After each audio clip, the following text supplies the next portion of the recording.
Utamanya dalam sektor 3D, binaan peladangan. Tengok apa berlaku sekarang ni. Kepada ladang kelapa sawit 400,000 hektar. Tak ada orang yang nak buat kerja. Assalamualaikum warahmatullahi wabarakatuh. Halo semuanya, dimanapun berada, jumpa lagi bersama saya, Mbah Dul Channel. Saya ucapkan selamat datang yang baru menemukan dan baru bergabung dengan channel ini. Dan saya ucapkan terima kasih yang sudah mensupport dan mendukung channel ini. Semoga teman-teman semua selalu dalam keadaan sehat, selalu baik-baik saja, semoga dipermudah, diperlancar urusannya, aktivitasnya, dan semoga selalu dalam keadaan bahagia. Oke teman-teman, di sini saya menemukan video yaitu dari akun TikTok ya teman-teman. Dalam akun TikToknya ini, TikToker Malaysia menyebutkan ada beberapa sektor di Malaysia yang bergantung dengan pekerja asing, di antaranya sektor construction, sektor peladangan, perkebunan. Di sini masih bergantung dengan pendatang asing. Dan di sini dia bercerita ada suatu tempat yang terbengkalai gara-gara susah mendapatkan pekerja. Nah, untuk mengetahui lebih lengkapnya, lebih jelasnya, yuk kita sama-sama dengarkan statement-statement dalam video ini sampai habis. Oke, yuk. Ekonomi di negara Malaysia ni, dia kalau tak ada pekerja migran, pekerja tempatan tak akan buat. Itu yang disebut oleh KJ dan Syahril dalam sesi podcast Keluar Sekejap tu, tentang the bitter truth. Bermaksud kita kena terima hakikat bahawa sebahagian daripada sektor ekonomi negara kita ini dibangunkan oleh migran, oleh pekerja asing. Dan sektor-sektor ini orang kita tak mau buat, tuan-tuan, seperti mana yang dijelaskan oleh KJ dengan Syahril Sufian Hamdan tu. Boleh tengok video penuh tu. Misalnya dalam sektor pembinaan, kebanyakannya yang membina bangunan-bangunan tinggi, Putrajaya misalnya, itu pekerja Indonesia, dan orang kita tak mau buat kerja-kerja tu semua. Siapa nak buat tuan-tuan? Nak ikat bata, nak orang kata apa, nak orang kata pepanjat, pasang alang apa semua tu, pasang bubung, ni semua kerja-kerja yang memerlukan tenaga yang banyak. Kemudian nak kait kelapa sawit apa semua tu, kerja tu perlukan tenaga yang banyak tuan-tuan, dan upahnya tu tak seberapa. Kerja-kerja kutip sampah, siapa nak buat tuan-tuan? Kalau kerajaan offer pun kepada rakyat Malaysia tak mau buat kerja-kerja macam tu. Gaji rendah, kerja 3D, dirty, dangerous lagi, and difficult. Kebanyakan sektor ni kita sub kepada migrant worker. Dan tuan-tuan, kita kena tahu, kebanyakan migrant worker yang datang ke sini, ada yang datang faktor ekonomi. Misalnya Indonesia, Nepal dan sebagainya. Tapi pendidikan ada ekonomi yang datang ke negara kita ni bukan kerana faktor ekonomi.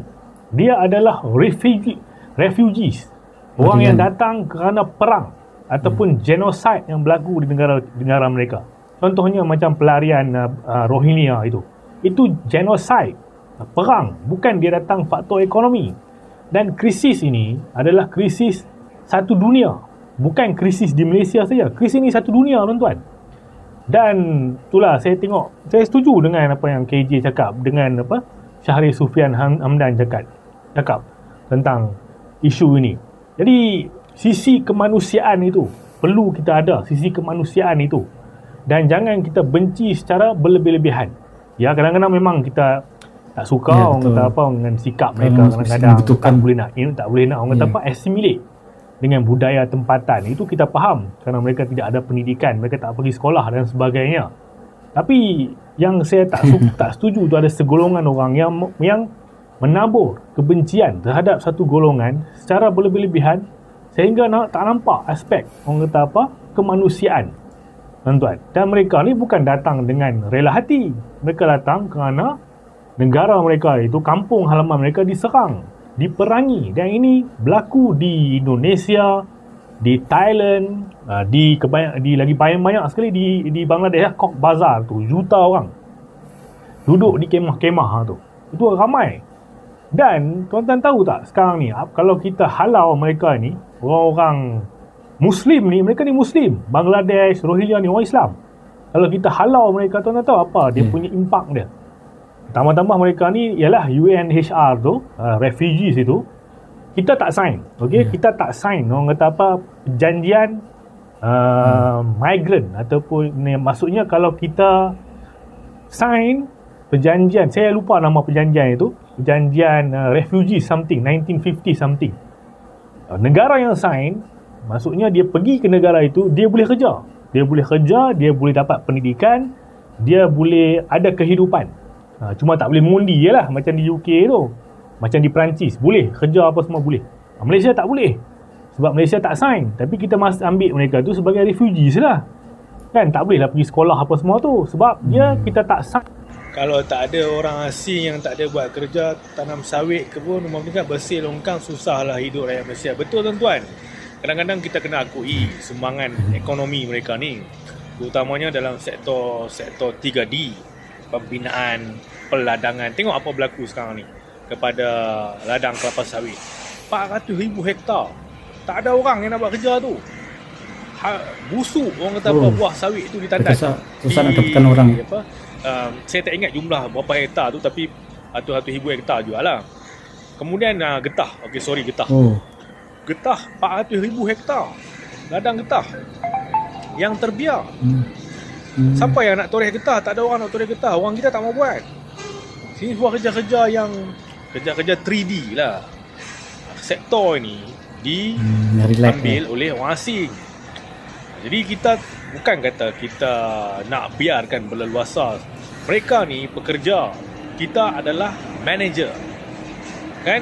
Tapi kalau mereka sampai peringkat orang kata apa, buka orang kata apa, depa pula jadi tauke, depa pula orang kata apa, buka kedai runcit, depa pula jadi bos, itu lain cerita lah.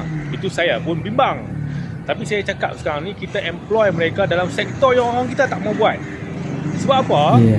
Kalau ialah ini ada juga kaitan dengan exploitation. Sebab contohnya lah, kalau orang kata apa, upah nak petik buah kelapa sawit tu, kalau bagi dekat orang kita, kalau upah RM100 mungkin dia mau. Tapi kalau RM50 siapa mau kan? Jadi RM50 tu orang asing mau.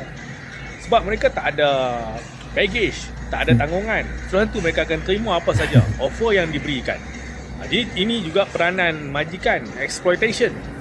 Tapi yang saya tak setuju itu adalah fahaman ataupun hasutan, membenci sesuatu golongan itu secara membuta-tuli, secara berlebih-lebihan. Itu saya tak setuju, tuan-tuan. Orang yang usahakan tanah tu, yang terbiar tu, mereka ada kerajinan. Kita tak boleh lawan mereka punya kerajinan itu dengan maki hamun, dengan orang kata apa, cacian, kebencian. Kita boleh lawan dengan mereka ialah dengan kerajinan. Kita pun kena rajin macam mereka, baru kita boleh bersaing dengan mereka. Kalau tidak, dia tak akan menyelesaikan masalah.